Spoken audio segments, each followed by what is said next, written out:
Hi everyone, welcome to my channel literature with Christaraj. இன்னைக்கு லிட்ரேச்சரில் English லிட்ரேச்சரில் இருக்க முக்கியமான ஒரு ரைட்டரை தான் நம்ம டிஸ்கஸ் பண்ண போகிறோம். அதுவும் 80 வருஷத்துக்கு கழித்து அவங்கள பற்றி ஒரு முக்கியமான இன்ஃபர்மேஷன் வெளியாகிருக்குது. வாங்க யார் என்ன இன்ஃபர்மேஷன் பார்க்கலாம்.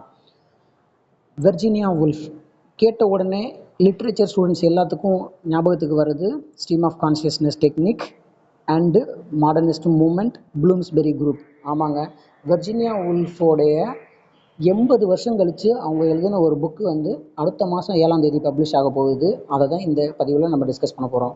அதாவது 1907 அவங்க கைப்பட எழுதின மேனுஸ்கிரிப்ட் ஒன்று தொலைஞ்சு போகுது.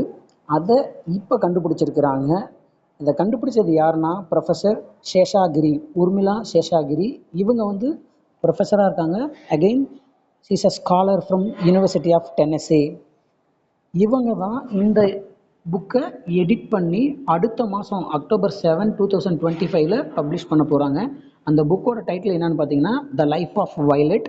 இதில் மொத்தம் 3 ஷார்ட் காமிக் ஸ்டோரிஸ் இருக்குது. இட்ஸ் அபவுட் கெயின்டீஸ். It will published in October 7, 2025. இது இல்லாமல் இந்த புக்கோட த லைஃப் ஆஃப் வயலட் அப்படிங்கிற புக்கோட ரெஃபரன்ஸ் ஏற்கனவே எங்கே எடுத்திருக்காங்கன்னா a sketch of the past. It is an autobiographical essay by Virginia Woolf published in 1939. இந்த பதிவு உங்களுக்கு ரொம்ப முக்கியமான பதிவாக இருக்கும்னு நினைக்கிறேன்.